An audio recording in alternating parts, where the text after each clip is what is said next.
नमस्कार साथियों। इस टॉपिक में आप समझेंगे स्टे के बारे में। देखिए, कई लोगों को स्टे लेना बेहद ज़रूरी होता है, लेकिन उन्हें या तो सही नियमों का पता नहीं होता है, ठीक है, या उन्हें सही जानकारी नहीं होती है। चलिए मैं आपको बताऊंगा, और मैं आपको एप्लीकेशन के भी बारे में भी आपको पूरा विस्तृत जानकारी दूंगा कि कैसे एप्लीकेशन, ठीक है। देखिए, एडवोकेट तो आपका काम कर ही रहे हैं, लेकिन साथ में आपको जानकारी होगी तो आपका केस जीतने की बहुत चांसेस होते हैं और सही से पैरवी कर पाओगे, ठीक है। और जो लोग जूनियर एडवोकेट हैं उनके लिए मैं ये कहूँगा कि अगर आप कोड प्रक्रिया, नोट्स एवं ड्राफ्टिंग कोर्स लेना चाहते हैं, ई बुक लेना चाहते हैं, ये तो ले सकते हैं साथियों। 390 रुपये व्हाट्सएप नंबर ये रहा। इसमें आपको सारी चीज़ें मिलेंगी, जैसे स्टे एप्लीकेशन, ड्राफ्टिंग, ठीक है, सारी यहाँ पे देख सकते हैं, इसका स्क्रीनशॉट ले सकते हैं। और ये वाला कोर्स जो है वो है रजिस्ट्री ड्राफ्टिंग नियम कोर्स, ठीक है। जैसे मान लीजिए दान पत्र, sale deed, leave and licence, power of attorney, GPA, सारा कुछ जो है इसमें मिलेगा। तो जो भी आपको कोर्स पसंद हो, जूनियर एडवोकेट या आम व्यक्ति, फिर भी आप ले सकते हैं, काफ़ी इंपॉर्टेंट है, ठीक है ना। तो ले सकते हैं ये कोर्स ई बुक, ठीक है। कॉन्टैक्ट नंबर हमारा वीडियो को डिस्क्रिप्शन में मिल जाएगा, आप इसका स्क्रीनशॉट ले लें और इसको पढ़ लें और समझ लें, ठीक है जी, क्या क्या आपको मिलने वाला है इस पीस में। सबसे पहले स्टे एप्लीकेशन। देखिए साथियों, मान लीजिए ये हमारी प्रॉपर्टी है, ठीक है। अब आप यहाँ हो, हम भी यहाँ हैं। अब जैसे मान लीजिए मैं आपकी ज़मीन पे यहाँ पे ज़्यादा कब्जा किया था, अब मैं निर्माण भी कर रहा हूँ, तो आपको है स्टे की ज़रूरत। तो आप डायरेक्ट न्यायालय में जाओगे कि श्रीमान जी स्टे दे दीजिए, नहीं मिलेगा। तो पहले आपको क्या करना पड़ेगा, पहले आपको करना पड़ेगा बंटवारा का दायरा, बात बंटवारा का केस, ठीक है। जब बंटवारा का केस कर दोगे, साथ ही ये एप्लीकेशन लगाओगे, महोदय अब मैंने बंटवारा का केस तो कर दिया है, लेकिन अगर जब तक बंटवारा होगा तब तक ये बंदा जो है पूरा यहाँ पे कब्जा कर लिया होगा, हमें बड़ा नुकसान होगा। ये उदाहरण मैंने इसलिए दिया है क्योंकि सबसे ज़्यादा मैटर इसी के आते हैं, ठीक है ना। तो भाई ये जो है इस प्रकार से जो है आप सबसे पहले दावा करें, और दावे में ही बंटवारे का दावा जो है आप इस वाली बुक में सीखेंगे साथियों। ये वाली बुक जो है इसमें विभाजन के लिए बात दिया गया है, ठीक है ना जी। यहाँ पे देखिए 11 नंबर पे, ठीक है, बंटवारा के लिए, ठीक है ना। तो आपने दावा कर दिया, दावा करने के बाद साथ ही साथ आप ये एप्लीकेशन लगाएंगे, स्टे एप्लीकेशन के।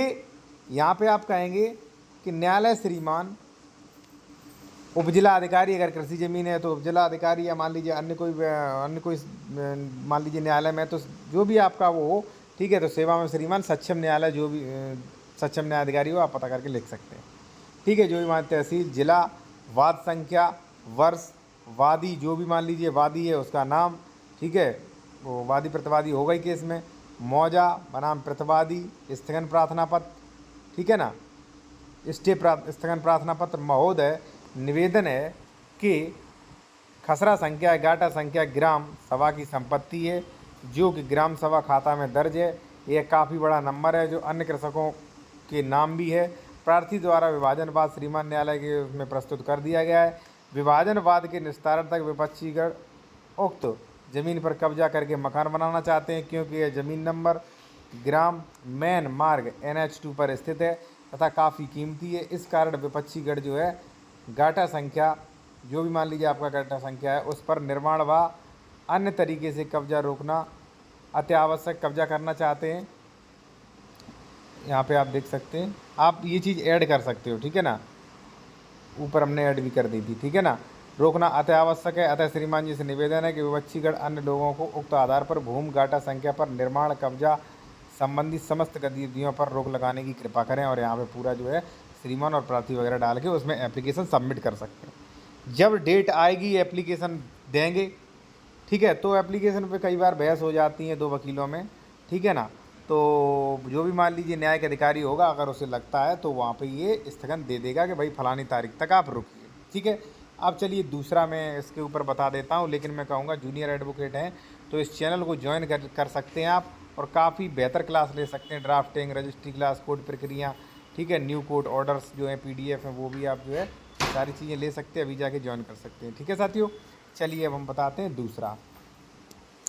दूसरा है साथियों स्थगन के लिए एप्लीकेशन। ये दूसरा है, जैसे मान लीजिए कोई किसी न्यायालय ने आदेश दे दिया है साथियों, ठीक है, और उस आदेश के खिलाफ आप उस आदेश पर स्थगन चाहते हो, तो उसके लिए है ये, ठीक है ना। अब देखिए यहाँ पर आप कुछ देख सकते हैं, इस प्रकार होगा।